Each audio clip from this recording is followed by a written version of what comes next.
Jahon chempionatida o'zbekistonliklar necha pulga chipta olib kiradilar? 2026-yil Jahon chempionatida O'zbekiston qatnashadigan o'yinlar chiptasi sotuvga chiqdi.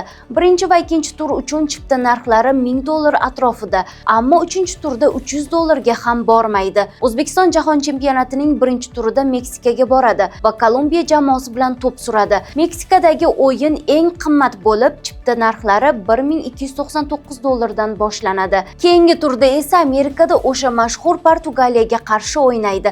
Eng hayajonli qismda qatnashish narxlari $998 dan boshlanadi. Ammo 3-tur chiptalari hali ungacha natijalar aniq bo'lmagani uchun hozircha $270 dan boshlanyapti. Ammo vaziyatga qarab o'zgarishi mumkin. FIFAning yangi qoidasiga ko'ra chiptalar bu gal xuddi lotereyadek sotiladi. Ya'ni 13 yanvargacha rasmiy saytida ariza topshirasiz. Fevralda esa g'oliblar aniqlanib, ulardan chipta puli avtomatik yechiladi. Bu tanlovdan chiptalar oshsa ochiq savdoga chiqariladi. Xo'sh, siz futbolga borasizmi? Unda ariza topshirishga ulguring.